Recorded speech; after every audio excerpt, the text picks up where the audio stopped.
সুপ্রিয় শিক্ষার্থীবৃন্দ, দেখো আজকের ক্লাসের মধ্যে আমরা রাইট ফর্মস অফ ভার্ব সম্পর্কে ডিসকাস করব। ঠিক আছে, তো প্রথম যে एग्जांपलটা আমি লিখছি কি ম্যান দিয়ে ব্র্যাকেটের মধ্যে কি আছে বি, তারপর মর্টাল।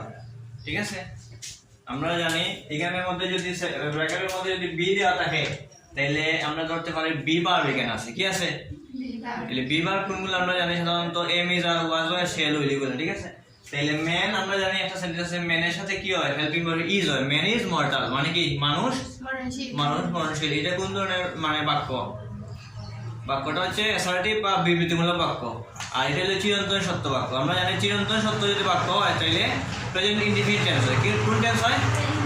ঠিক আছে, তাহলে এখানে ম্যানের সাথে দিব ইজ, ম্যান ইজ মর্টাল মানে কি মানুষ মরণশীল। তারপরে ওকে দিলাম আই গো স্কুল এভরিডে। ঠিক আছে,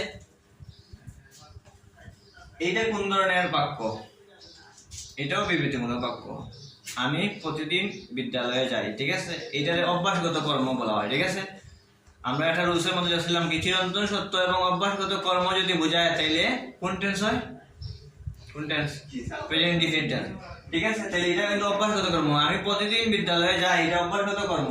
তাইলে এখানে সাবজেক্ট হইলে কি আই, আর যেহেতু প্রেজেন্ট ইনডিফিনিট টেন্স হইব সাবজেক্ট লেখার পরে প্রেজেন্ট ইনডিফিনিট টেন্স কি হয় মূল ভার্বের প্রেজেন্ট ফর্ম, মূল ভার্বের প্লাস অবজেক্ট। তাইলে এখানে প্রেজেন্ট ফর্ম গো যেমন আছে যেমন তা এখানে সাথে গো এর সাথে ইএস লাগতো না এখানে, কারণ গো আই লিখে সাবজেক্ট আছে, আইটা লিখে ফার্স্ট পারসন, ফার্স্ট পারসনের সাথে এস বাই এ যুক্ত হয় না, কোন সময় যুক্ত হয় থার্ড পারসন সিঙ্গুলার হবে। ঠিক আছে না, ভেরি গুড।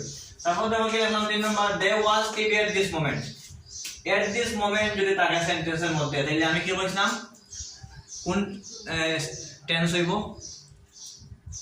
একটা রুলস আছে না, যদি সেন্টেন্সের মধ্যে নাও থাকে অথবা এট দিস মোমেন্ট থাকে তাহলে এইটা হইব তোমার প্রেজেন্ট কন্টিনিউয়াস টেন্স। কোন টেন্স, তাহলে প্রেজেন্ট কন্টিনিউয়াস স্ট্রাকচারটা কি subject plus am is are plus মূল ভার্বের সাথে আইএনজি প্লাস অবজেক্ট। ঠিক আছে না, তাহলে এখানে সাবজেক্ট কোনটা বলছেন দে হইলে সাবজেক্ট কি দে সাবজেক্ট, তাহলে এম ইজ আর টাকা কোনটা হইতে পারে দে এর সাথে আর, কারণ দে হইলে কি প্লুরাল নাম্বার। ঠিক আছে, আর মূল ভার্ব আছে কি ওয়াচ, ওয়াচের সাথে আইএনজি লাগাইলে কি হইতে পারে ওয়াচিং।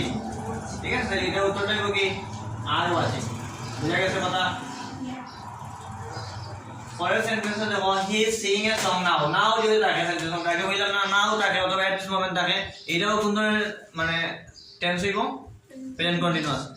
এখানে আছে কি হি ইজ সিইং এ সং, তাইলে হি এর সাথে এখন এম ইজ আর তাই কোনটা হইব হি, তো তারপর সিঙ্গুলার নাম্বার, তারপর সিঙ্গুলার নাম্বার হইলে ইজ হয় কি হইব ইজ, তাইলে সিং এর সাথে এনজি লাগাইলে কি হইব সিঙ্গিং। তাইলে এখন অর্থটা হইলো he is singing a song, এর মানে কি সে একটি গান গাইতেছে।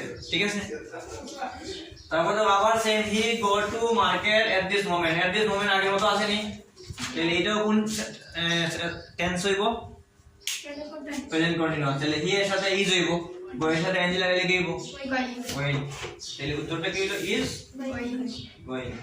তাহলে he is going to market at this moment মানে সেই মুহূর্তে মানে বাজারে যেতেছে। ঠিক আছে, তো আমাদের ক্লাস যদি আপনাদের ভালো লাগে থাকে আমাদের চ্যানেলটি সাবস্ক্রাইব করবেন, আর যে যে টপিকসের সমস্যা আমাদের কমেন্ট সেকশনে জানিয়ে দিবেন সবাই, আমি সেই ভিডিও তোমাদের উদ্দেশ্যে মানে আপলোড করব। ঠিক আছে, সবাই শেয়ার করে দিতে পারো।